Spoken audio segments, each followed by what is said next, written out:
أعوذ بالله من الشيطان الرجيم. بسم الله الرحمن الرحيم. الحمد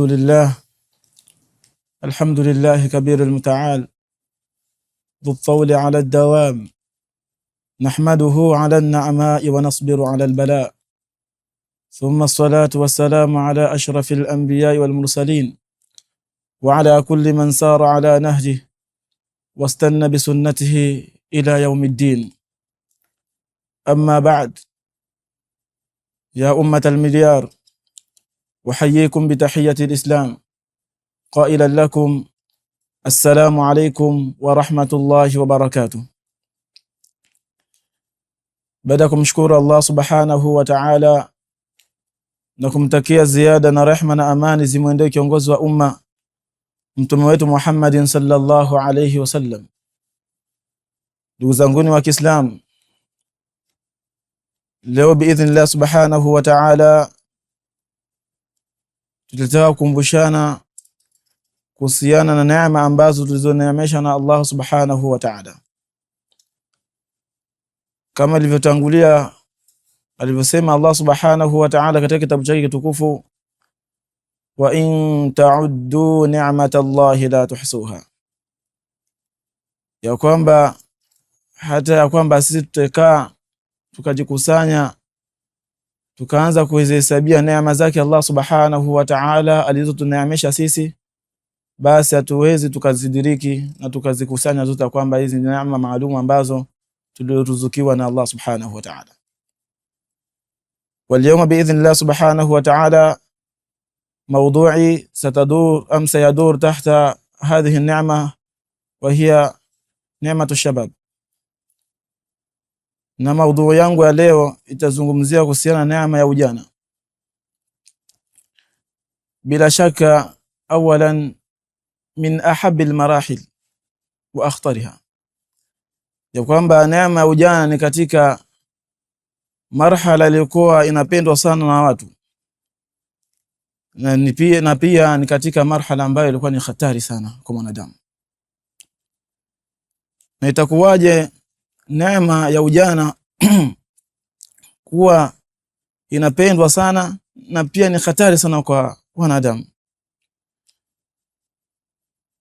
Tukiwauliza mfano, tukimuuliza mtoto ambaye tukimuuliza unatarajia wewe kuwa nani, au unataka kwenye maisha yako unataka uwe kama nani, au marhala gani ambayo unaipenda katika maisha yako ya dunia unayoishi, bila shaka atakwambia kwamba mimi natarajia kuwa mtu ambaye anajitegemea mwenyewe, anayasimamia mambo yake, na pia kijana mwenye kuwa na nguvu.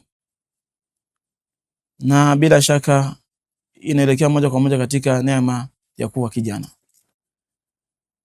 Na pia mzee pia akiulizwa unatamani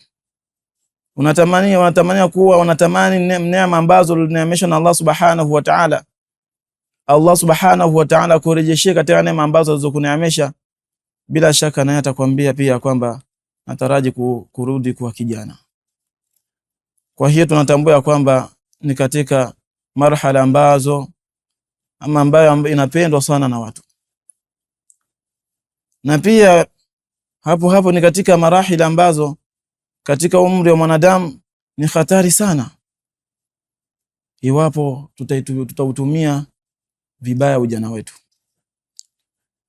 Na katika hadithi wa Mtume Muhammad sallallahu alaihi wasallam, wa ibn Abbas radiyallahu ta'ala anhu warḍah, قال رسول الله صلى الله عليه وسلم وهو يعظه اغتنم 5 قبل 50 شبابك قبل haramik. Na tuatizama katika hadithi ambayo ilipokewa na ibn Abbas radhi za Allah subhanahu wa ta'ala ziwe juu yake, amesema ya kwamba Mtume Muhammad sallallahu alaihi wasallam amesema, hali ya kuwa alikuwa amtolea mawaidha, akamwambia kwamba ightanim 5 qabla 50, ya kwamba faidika katika mambo matano haya kabla hajakukumba ama hujakutana na mambo matano. Na katika mambo haya alikuwa akimuhusia ibn Abbas, akamwambia kwamba shababaka qabla haramik, ya kwamba faidika katika ujana wako kabla hujakumbana na uzee. Yani kabla hujazeka itabidi ughtanim katika ujana wako. Na tutajiuliza vipi mwanadamu anaweza kughtanim, kutumia maisha yake ya ujana katika hali ambayo inayomridhisha Allah subhanahu wa ta'ala. Bila shaka jambo hili Imam Shafi'i amesema ya kwamba waman fatahu at-ta'lim waqta shababihi fakabbir alayhi 4 liwafatihi wa dhatul fata wallahi bil ilmi wat tuqa idha lam yakuna la i'tibara li dhatihi, ya kwamba yoyote ambaye atakayopitwa katika ujana wake hajajifundisha, hajasoma, hajapata elimu kupata kujifundisha katika ujana wake, basi huyo apigiwe takbira 4 ya kufa kwake. Kwa nini akashabihisha mtu ambaye ameshindwa kupata elimu katika ujana wake, akatushabihisha moja kwa moja kwamba apigwe takbira 4? Makena maanisha faida ambayo haweza kafaidika na maisha yake kwa kutokujisomesha na kujifunza, kwa sababu ujana wake ndio akashaupitiza, maana umepita bure bila kujifundisha, bila kupata elimu. Kwa hiyo kamfananisha kama maiti. Na pia elimu anazidi kutufafanulia kwamba wadhatul fata bil ilmi, wadhatul fata wallahi bil ilmi wat tuqa. Na ujana wenyewe hasa ni kusifika na sifa ya kwanza ni kujisomesha, kuwa na elimu, na kusifika na sifa ya kuwa na ucha Mungu, kumcha Allah subhanahu wa ta'ala. Na yakikosekana mambo haya mawili, basi ujana wake utakuwa kana kwamba huna faida. Kwa hiyo tukitizama mabiati ambazo katuhusia, katuambia Imam Shafi'i rahimahullah, tunapata ya kwamba ujana ni katika mambo ya kijana, ama katika umri wa kijana kufaidika katika maishani mwake. Na katika hadithi ya Bwana Mtume Muhammad sallallahu alaihi wasallam amesema katika hadithi yake kwamba katika 7 yudhilluhumullahu fi dhillihi yawma la dhilla illa dhilluh, katika watu 7 ambao watakafunikwa katika kivuli cha Allah subhanahu wa ta'ala siku ya kiyama, kutokana na shida na joto na matatizo ambayo yatakayopatikana siku hiyo na uzito wake. Lakini Mtume Muhammad sallallahu alaihi wasallam anatuahidi katika watu ambao 7 ambao watakaoingia katika uvuli wa Allah subhanahu wa ta'ala siku ya kiyama. Miongoni wa watu hao fashabun nasha fi ibadati Allah azza wa jalla, ni kijana ambaye atakayekulia katika ibada, katika kumcha Allah subhanahu wa ta'ala. Kwa hiyo ujana wetu ni sisi kujikita katika kumwabudu Allah subhanahu wa ta'ala. Ujana wetu ni katika kazi ya kusimamia kwa kukumbusha watu, tunajisomesha baada ya kupata mafunzo, kupata elimu, na tunafikisha katika ujana wetu. Kwa sababu hii marhala kama nilivyotoka kusema mwanzo wa kwamba ni katika akhtar ya, na ni hatari mno tukishindwa kufanya hivyo, na ni hatari mno tukisimamishwa mbele Allah subhanahu wa ta'ala, na ni hatari mno tukikosa kama vile Mtume Muhammad sallallahu alaihi wasallam alivyotusia.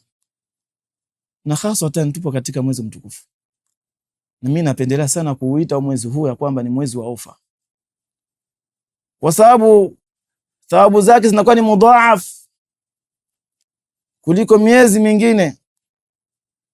Kwa hiyo ujana wetu kwa sasa hivi, na kwa sasa hivi tunaelekea katika ashrul awakhir, katika 10 la mwisho, na Mtume Muhammad sallallahu alaihi wasallam alikuwa ikifika 10 la mwisho, manake anajikita katika ibada, anaamsha watu wake. Kwa hiyo na sisi vijana pia ni katika kumuiga bwana Mtume Muhammad sallallahu alaihi wasallam, katika kumuiga kusimama usiku qiyamul layl, na pia kukaa itikafu. Mtume Muhammad sallallahu alaihi wasallam katika maisha yake kila kikifika 10 la mwisho, basi alikuwa akikaa itikafu. Kwa sababu juu letu na sisi vijana pia tujikite katika kukaa itikafu, kusoma Qur'an, kuwahusia watu mema, kuamsha waliolala, kwa sababu tupupie kupakatia kupata usiku ambao ulikuwa ni usiku wa cheo, na ni usiku wa Lailatul Qadr. Wama adraka ma Lailatul Qadr, Lailatul Qadr khairun min alf shahr. Wasikiliza nilivyokuambieni kwamba ni mwezi ambao ulikuwa ni wa ofa. Ukikupita ofa ndio shakukosa, shakupita tayari. Usiku mmoja basi ni bora kuliko miezi 1000. Madha turidu baada dhalika? Ewe kijana, unataraji nini baada ya hapo? Kila kitu umefutua majal. Allah subhanahu wa ta'ala akupa ofa. Tumehusiwa katika kufanya mema na katika mwezi wetu mtukufu wa Ramadhani. Na pia nilivyosema kwamba min akhtar almarahil, nalitaka kumalizia katika hadithi ya bwana Mtume Muhammad sallallahu alaihi wasallam, tupate kutambua, je, ni kweli hii marhala ni akhtar min akhtar almarahil am la? Faqad qala Rasulullah sallallahu alaihi wasallam, lan tazula qadama abdin yawm alqiyamati hatta yusalla 40, wa fi riwaya an 5, ya kwamba aweza kanyanyua mtu miguu wake, mja yoyote miguu wake siku ya kiyama, mpaka atauliza kuhusiana na mambo manne au mambo matano katika riwaya nyingine. Na katika mambo hayo amesema Mtume Muhammad sallallahu alaihi wasallam, an shababihi fima ablah, ya kwamba kuhusiana na ujana wake, kaupitishaje, kautumia vipi ujana wake. Kwa hiyo ikiwa kama utautumia ujana wetu vibaya, tutashinda kuhusiana mema, tutashinda katika kusimama katika ibada, basi tukiulizwa mbele ya Allah subhanahu wa ta'ala, unadhani tutamjibia nini mbele ya Allah subhanahu wa ta'ala? Ikiwa katika mahakama ukiitwa, unahojiwa, uko hali unatetemeka, uje ujibie nini? Japokuwa katika hata uko katika sawabu, lakini unamwona mtu anatetemeka, anaogopa kusimamishwa katika mahakama kawaida ya duniani. Vipi ukisimamishwa mbele ya Allah subhanahu wa ta'ala? Kwa hiyo nakuhusieni na pia nahusia nafsi yangu katika kuutumia ujana wetu vizuri, katika kumcha Allah subhanahu wa ta'ala, na katika kuwalingania watu katika khair. Aktafi bihadha ma tara ta'irun wartafa'a illa kama tara waqa'a. Wassalamu alaykum wa rahmatullahi wa barakatuh. Istiqama Swahili TV, busati la elimu na hekima.